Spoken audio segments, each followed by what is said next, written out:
Good day, everyone. And first, I would like to extend my greetings to Venerable Dhammajiva, to Tara Demel, and to everyone else who's been involved in organizing this mindfulness summit in Sri Lanka.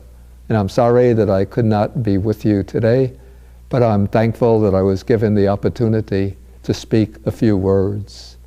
The topic that I was asked to speak about is the relationship between mindfulness and global citizenship. And so the question that I will be discussing is whether the practice of mindfulness necessarily and invariably will make us better citizens, more responsible citizens, both in our own countries and in the exercise of our global responsibilities.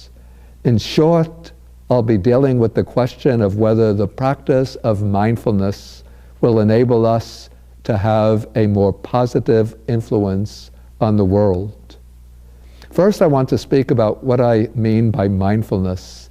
Here, I mean mindfulness specifically in a meditative context as the attentiveness to the present moment and awareness of the present. In the practice of mindfulness, intention might be focused on a single object, as in the practice of mindfulness of breathing, or it can be an unfocused awareness, an awareness of whatever is happening without excluding other things from the mind. The conclusion that I've come to is that the impact of mindfulness on our role as global citizens is indeterminate. That is, mindfulness can have a positive impact only when it is integrated with a number of other factors, which I will discuss later. On its own, however, I would say that the role of mindfulness is highly variable. And as I say it, mindfulness can move in any of three directions. One direction is that the practice of mindfulness can lead to an inner withdrawal, which makes us increasingly indifferent to national and global affairs. In particular, I've observed that a number of Buddhist meditators, when they take up the serious practice of mindfulness, become completely indifferent to events taking place in their own countries and around the world.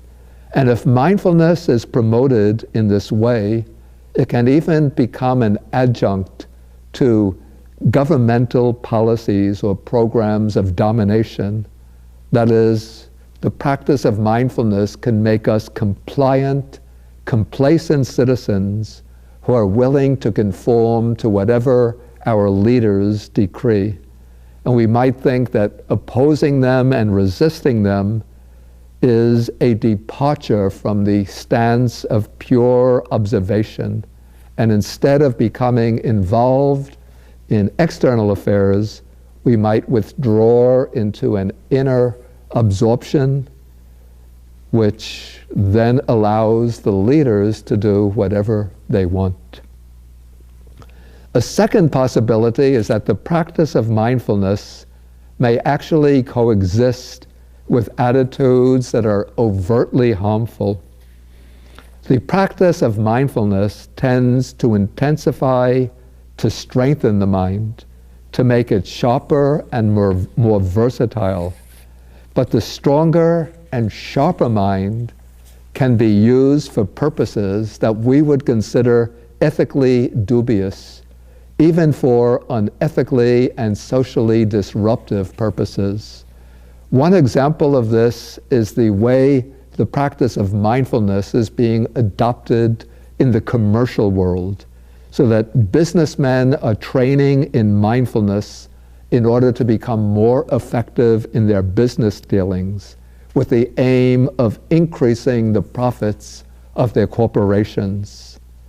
This marriage between mindfulness, training, and business has become very prominent in the West, especially the US, and even the training in mindfulness has become a big business in the United States, a business which currently is worth in the billions of dollars. The third direction in which the practice of mindfulness can lead us is to make us more responsible global citizens. But for that to happen, something more than just the practice of mindfulness is needed. I don't think it's necessary to insist that the practice of mindfulness be embodied in the framework of the Buddha's teachings, but the Buddha's path can give us some perspective on the way mindfulness should properly be adopted. The Buddha's path begins with right view or right understanding. That leads to right intentions or right motives, namely the motive to be free from selfish desire, the motive to generate goodwill, and the motive to generate compassion.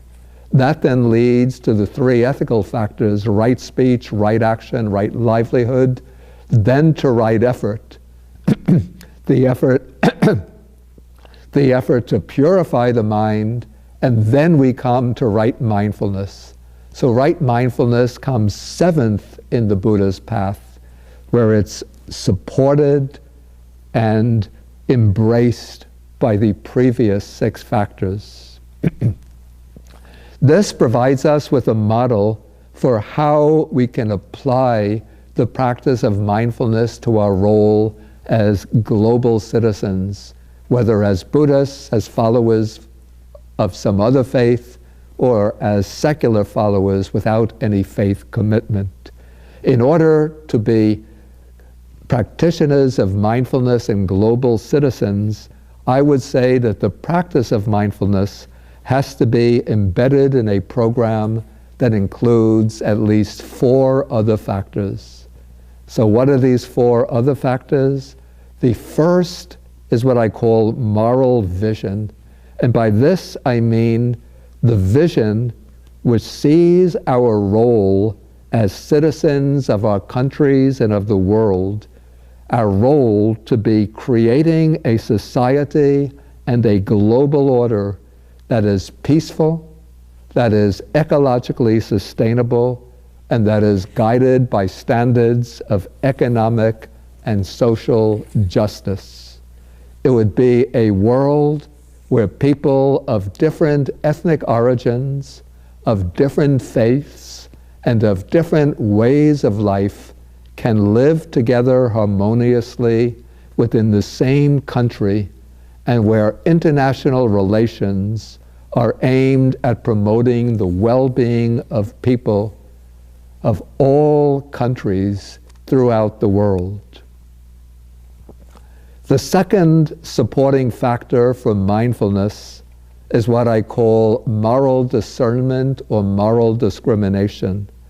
This is the ability to distinguish between different national policies, different initiatives, different global programs, to determine which ones are truly conducive to the moral ideals that we cherish, and which proposals serve vested interests, the interests of some, but create harm and misery for others. This factor might correspond to sampajanya, clear comprehension of the Buddha's path, or perhaps even to panya, to wisdom. This is the factor that enables us to distinguish between falsehoods and truth, the factor that enables us to carefully investigate matters, to ensure that we aren't led astray by what is called fake news, by alternative facts, by false reports. The factor that prevents us from advocating policies that turn out to be harmful, and that gives us the ability to analyze different proposals to determine which ones will ultimately promote the greatest good. The third factor that should accompany the practice of mindfulness is moral courage.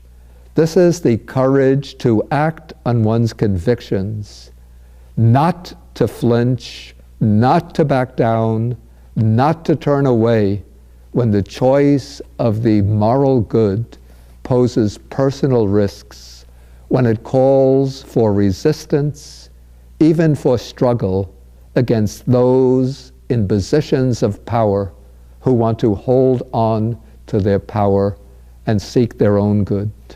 This entails a willingness to stand against those who advocate violence and war, who oppress minorities and the vulnerable, who seek profit in ways that bring harm to others, the courage to resist policies that will lead to environmental disruption and destruction.